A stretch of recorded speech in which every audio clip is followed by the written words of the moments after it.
రాష్ట్రంలో అత్యంత సమర్థవంతంగా ఈ రాష్ట్ర ప్రభుత్వం పనిచేస్తూ ఉంది. ప్రభుత్వం వచ్చిన తర్వాత అనేక సమస్యల పరిష్కారం చేయటం, గతంలో ఈ రాష్ట్రాన్ని దోచుకున్నటువంటి జగన్మోహన్ రెడ్డి అరాచకాలను బయటపెట్టడం, ఇవన్నీ చూసి తట్టుకోలేక ఇవాళ జగన్మోహన్ రెడ్డి పోరుబాట అని చెప్పి మాట్లాడుతున్నారు. అసలు మీకు ఏ అర్హత ఉంది? ఇవాళ రాష్ట్రాన్ని సర్వనాశనం చేసి రాష్ట్ర ప్రజల్ని నిజంగా రాష్ట్రం విడిచి వెళ్ళిపోవాలనే విధంగా తయారు చేసినటువంటి వ్యక్తి జగన్మోహన్ రెడ్డి. ఇవాళ మేము మాట్లాడుతూ ఉన్నాడు, మేము వచ్చిన తర్వాత అన్ని సమస్యలు పరిష్కారం చేస్తూ ఉన్నాం, మీరు చేసినటువంటి అరాచకాలన్నీ కూడా బయటకు తీస్తూ ఉన్నాం, ఆ చట్టం మొత్తం కూడా బయటకు వస్తూ ఉంది.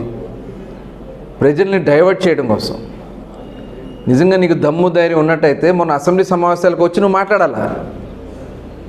నువ్వు అసెంబ్లీ సమావేశాలకు వచ్చి మాట్లాడకుండా ఇప్పుడేదో పోరుబాట రోడ్డు ఎక్కుతాం. ఏం చేయాలనుకున్నావు ఈ రాష్ట్రాన్ని? ఇవాళ తరలిపోయినటువంటి పెట్టుబడులు ఈ రాష్ట్రాన్ని తిరిగి వస్తున్నాయి. ఇవాళ రైతు సమస్యలు, రైతులు ఇవాళ కష్టాలు పాల్గొనడానికి కారణం నువ్వు కాదా జగన్మోహన్ రెడ్డి గారు? నీ అరాచకాల వల్ల, నీ దోపిడీ వల్ల రైతాంగం కాలువల్లో మొత్తం కూడా పూడికలు లేక మొత్తం తీల. కనీసం పారెడు మట్టి తీసారా 5 సంవత్సరాల్లో? ఇవాళ మేము సక్రమంగా సమయానికి నీళ్ళు ఇవ్వడం బట్టి ఇవాళ రైతాంగానికి చక్కగా పంటలు పండాయి.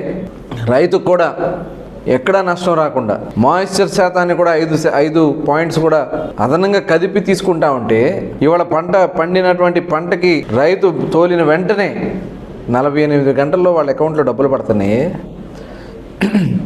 5 సంవత్సరాలు నెలలు మీకు ఆఫీసుల చుట్టూ, మిల్లుల చుట్టూ డబ్బుల కోసం పడిగాపులు పడింది వాస్తవం కదా. ఇవాళ మీరు నీతి గౌరులు మాట్లాడుతూ ఉన్నారు. ఇవాళ కరెంటు బిల్లుల పాపం మీది కాదా జగన్మోహన్ రెడ్డి గారు? పీపీఎల్ని రద్దు చేశావు. ఇవాళ పీపీఎల్ రద్దు చేయటం వల్ల ఇవాళ ప్రజలందరూ కూడా కరెంటు బిల్లులు బారిన పడాల్సిన పరిస్థితి వస్తుంది. మొత్తం అప్పుల పాలు చేసావు. ఈ రాష్ట్రంలో ఉన్నటువంటి టోటల్ వ్యవస్థని, విద్యుత్ వ్యవస్థనే సర్వనాశనం చేసావు. అతి తక్కువ ధరకి గతంలో పీపీఎల్ ఒప్పందాలు అయి ఉంటే అధిక రేట్లకు నువ్వు కొని ఆ రోజు చేసినటువంటి అప్పుల వల్ల ఇవాళ ఈ పరిస్థితి వస్తూ ఉంది. దాని గురించి నువ్వు ఎందుకు మాట్లాడవు? నువ్వు చేసిన తప్పిదం కాదా అది? అదే కాకుండా ఫీజు రియంబర్స్మెంట్ గురించి మాట్లాడే అర్హత నీకుందా? ఈ రాష్ట్రంలో విద్యార్థుల్ని రోడ్డును పడేసింది మీరు కాదా జగన్మోహన్ రెడ్డి గారు? అసలు స్కూల్ వ్యవస్థని నాడు నేడు పేరుతో దోచుకున్నది నువ్వు కాదా జగన్మోహన్ రెడ్డి? నువ్వు మాట్లాడుతూ ఉన్నావు. సిగ్గు అనిపించట్లేదు మీకు? ఈ సోకాల్డ్ వైఎస్ఆర్ పార్టీ నాయకులు కూడా చెప్తా ఉన్నా, చేతకాని దద్దమ్మ జగన్మోహన్ రెడ్డి. ఇవాళ సమర్థవంతంగా పనిచేస్తున్నటువంటి ప్రభుత్వం తెలుగుదేశం, జనసేన, భారతీయ జనతా పార్టీ కూటమి ప్రభుత్వం. ఇవాళ ఒక్కొక్కటి బయటకు వస్తూ ఉంటే ఇవాళ ఏకంగా పేదవాడు కడుపు నిండా తినాల్సినటువంటి బియ్యాన్ని కూడా దోచుకున్నాడు జగన్మోహన్ రెడ్డి. ఇవాళ ఇన్ని వేల టన్నుల, లక్షల టన్నులు అవినీతి జరిగింది. ఈ భాగవతం బయటపడద్దని చెప్పి డైవర్ట్ చేయడానికి, ప్రజలను డైవర్ట్ చేయడానికి ఇలాంటి చీప్ ట్రిక్స్ వాడుతూ ఉంటాడు. షిప్పుల్లో సీజ్ చేశారు. రేపు మొత్తం ఆ భాగవతం మొత్తం కూడా బయటకు వస్తుంది. ఇవన్నీ బయటకు వస్తాయనే ప్రజలను డైవర్ట్ చేయడం కోసం ఇలాంటి దొంగ నాటకాలు ఆడతాం జగన్మోహన్ రెడ్డికి. మరి పుట్టుకతో పెట్టినటువంటి వెన్నతో పెట్టిన విద్య కాబట్టి ప్రజలందరం కొడతా ఉన్నాం. ఇలాంటి దుర్మార్గుల్ని, వీళ్ళకి సపోర్ట్ చేసే అరాచక శక్తుల్ని మనం కానీ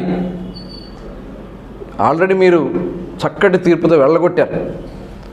రేపు వీళ్ళని నిలదీయాల్సినటువంటి అవసరం ఉంది. ఇవాళ రాష్ట్రం 10 లక్షల కోట్ల పైన అప్పులు చేసేసాడే. ఇవాళ రాష్ట్రంలో ఈ విద్యుత్తుని సర్వనాశనం చేశాడే. పిల్లల జీవితాల్ని రోడ్డున పాలు చేశాడే. బకాయిలన్నీ పెట్టేసి ఇవాళ ఇంటర్మీడియట్ పిల్లలకి మధ్యాహ్నం భోజనం కూడా పెడతా ఉన్నది. ఇవాళ పథకాలన్నీ ఒక్కొక్కటి ఇచ్చుకుంటూ వస్తున్నాం. పెన్షన్ల పెన్షన్ వల్ల 33,000 కోట్ల రూపాయలు ఇవాళ ప్రభుత్వానికి పడుతుంది. ఏ రాష్ట్రం ఇట్లా భారతదేశంలో దమ్ముంటే జగన్మోహన్ రెడ్డి చెప్పానండి.